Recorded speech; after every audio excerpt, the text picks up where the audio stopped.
I'm not gonna lie to y'all. This is actually my favorite kind of morning after a bye week. And the question is, did Oklahoma win this bye week or not? I'm gonna answer that question. Plus, I want to talk about some future implications of how this weekend went down. Because I've had a few of y'all hop in the comments and wonder about Oklahoma's chances, even if hypothetically, around SEC title game, playoffs, all that stuff. So let's jump into that. Before we do that, welcome to Unfair Sports. I'm your host, Jay. A Hog Media production. Thank y'all for pulling up to the channel. The video is powered by our partners at Sleeper. If you're not checking them out for daily fantasy ball or season long, you're missing out. Use the promo code UNFAIR. They're going to hook you up. Match your first deposit at 100% up to $100. All right. We had a good weekend. I'm not sure how y'all felt about it, but I feel like we had a good weekend. College football continued. The Sooners had, of course, a bye week, but I think I just want to look at kind of some of the SEC scores and some college football scores because I think there's actual implications here for Oklahoma going forward because the polls are about to change. Teams are about to drop. There wasn't really much chaos in the SEC or even just overall like you want, but there's enough changes to make a difference. Let's take a look. All right, let's take a gander at the scoreboard. SEC-wise, Texas A&M gives it to Missouri, which means Missouri will not be ranked when we play them. Just going ahead and just put that out there. It's not going to happen. So we won't have a ranked Missouri game. We won't have a ranked LSU game as they took it from Alabama in a lot closer game than I anticipated. 20-9 is really low. I'll explain that a little bit later, so stick around. We'll talk about that. Georgia giving it to Mississippi State on the road. Yeah, that was expected. Ole Miss doing what they do best, destroying their pseudo bye week, which was right. Auburn lost to Vanderbilt. It kind of hurts. Kind of doesn't, but it kind of hurts. He was hoping that they could pull it off, but Vandy, of course, continues to look good. And then Florida got walloped by Kentucky. Jeez Louise. Like, I think it's crazy, too, to think that LSU and Florida both benched their quarterbacks, which honestly means a lot for Oklahoma going forward because if Nussmeier's not playing, it's going to be Michael Van Buren against Oklahoma the last game of the season. Could mean a lot of different outcomes in that game. But again, we'll talk about that in a moment, probably right after the break. But this is kind of what college football looked like this weekend. And then when you go into the bigger, I guess you could say bigger wide spectrum of college football, Indiana beating Penn State on a close one. It's not going to hurt Indiana whatsoever. So they're going to maintain in their spots. So Texas Tech beating BYU the way they beat them, like literally BYU didn't score into the fourth. BYU's out of the top 10, period. They're going to be underneath Oklahoma. So that means Oklahoma and Texas will both move up. Texas will probably be the one that makes a playoff push. Oklahoma, not so much. Even Oregon's close game with Iowa doesn't change much for them rankings-wise. Oregon should stick around because Iowa's considered a quote-unquote formidable defense. That's not going to change much. Notre Dame is going to keep moving up. They're going to keep loving on them regardless. Virginia falling doesn't mean anything for Oklahoma because them and Louisville falling, you still got to have an ACC team in there. Ain't much you can do about it. So their outcome means nothing. There's just a good chance that a 3-loss ACC team will make the playoffs again, similar to Clemson last year. Is what it is. Miami to Syracuse. Miami may start making their push back up, finally getting some respect again. And then Washington getting themselves kicked out of the top 25. Doesn't hurt or help. So overall, there wasn't the chaos you were hoping for in order to see true movement in the polls. For Oklahoma, the bigger thing is really these SEC games. Let's go ahead and jump right back into those. But first, shout out to our partners over there at Sleeper. As you all know, if you're not using daily fantasy ball, you are 100% missing out. Some of the best odds and options out there. And they got some, always some cool promotions going on. Use our promo code UNFAIR. Get 100% match on your first deposit at 100%. Up to $100. Plus, they're going to give you $20 just for signing up. So Right now, the bigger one is their 35% boost. You got to do is put 3 or more players in the promo, and they're going to boost your profits if your contest win at 35%, which is huge. And of course, free pick of the day is going to be Giannis on the basketball side of things. Like I said, they do all sports.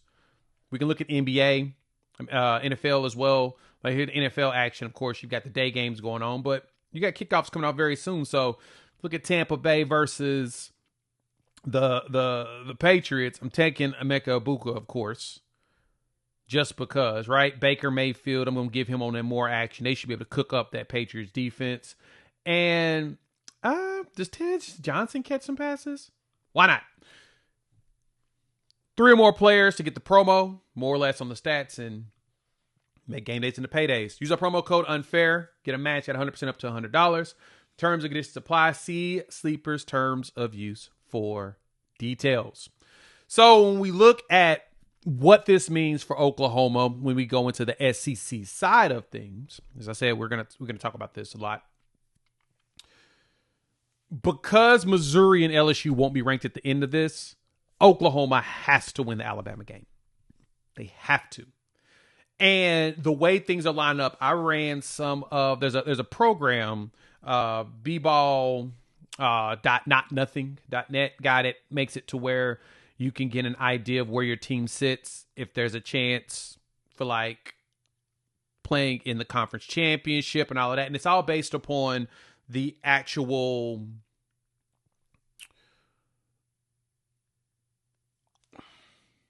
tiebreakers. I guess that's it's what they are, but I was trying to find a better word for it. But tiebreakers, simplified. They take the tiebreakers that exist for the conference and they point out. So there's a lot of scenarios where if Ole Miss finishes 10-2 like Oklahoma will be above them because of their opponent winning percentage. Now, granted, Missouri kind of hurt that, and so is Auburn right now, but Ole Miss helps it. Alabama helps it. There's a chance Oklahoma can push for it. So what has to happen is, and so you're going to need a lot of losses. And I'm going to give you all a full breakdown on that of this week, starting the 15th, 22nd, and 28th, 29, how though the next 3 weekends have to go for Oklahoma to have a chance to play an SEC championship game, because as of right now, Oklahoma ain't really got no path. Not a legitimate one that we could truly believe in, just because of records, right? The way teams are playing. And, this coming weekend, Florida benching a quarterback, they at home. I mean, there's a good chance that, Lagway decides that, he's going to be an All-American. But Oklahoma needs a lot of help in order to make that happen. Like a lot. Like Ole Miss has to lose at least one more game. A&M and Bama. A&M can continue on. Bama needs to lose. You may need Georgia to lose as well. But yeah, Oklahoma's got a lot that they need in order to make this work out. Like a lot. Georgia right now is the biggest team that's in the way. Georgia and Bama. A&M's probably going to go undefeated. Period. Like that, there's really nothing in their path. Now, if Texas pulls some sort of an upset, maybe things get a little squirrely there. But you still got Georgia in the way, and Georgia needs to lose the second game. I don't see Georgia losing any second games. I don't think they lose to Texas. I don't think they lose anything to wrap up the season whatsoever. You need Texas to lose because that puts Texas into the actual conference championship game. But things aren't going to be as cut and dry as we would like. Let's just put it that way. So for Oklahoma, conference championship, we're just going to say out the door. Like I said, I'll fully break it down and point to you all what all has to happen going forward, like all of the true lucky things to happen. But playoffs-wise, if Oklahoma wins out, they're in. The SEC is now in line to take 5 teams. ACC has done a fantastic job of screwing the pooch. Like, it's bad for them. Look at this. This is the records for them right now. Of course, over there on ESPN.com for your ACC. And that Virginia loss is going to drop them. That Louisville loss is going to drop them Miami winning still ain't going to help them, even though they beat Notre Dame, who's a top 10 team. They're not going to get any love. This is looking really bad. There's a very good chance that SMU should get ranked after this. They should. They should probably replace, well, I don't think they replace Louisville, but they'll replace probably Washington or something like that once the AP polls drop and then the big poll drop. But at this point, there's a very good chance that how all this is going, that ACC is going to have one team in, only the conference champion. Big 12, similar situation. BYU is going to have to win out. If BYU does not win out here for the rest of the season, Texas Tech's going to potentially be the only ones that go. Because Tech, I don't think they have anybody in their way that's really going to knock them down. But they'll play in the conference championship. BYU will probably be a rematch. BYU finishes out strong too. Yeah, it's going to be very interesting going forward. So, got a lot of fun stuff to look at. Let me know what y'all think. Hop in the comments. Definitely want to hear y'all's thoughts. Good thing for us is a bye week. BV got to hang out at the Clemson game. Saw his son play. I post a video on my socials how they sound just alike. So, let me know what y'all think about that. Shout out to our partners over there at Sleep. If you're using them for daily fantasy ball, again, you're missing out. Use a promo code UNFAIR. They're going to hook you up. Match your first deposit 100% up to $100 and give you $20. Terms and conditions apply. See Sleeper's terms of use for details. We will chop it up with each and every one of y'all later on today. Peace.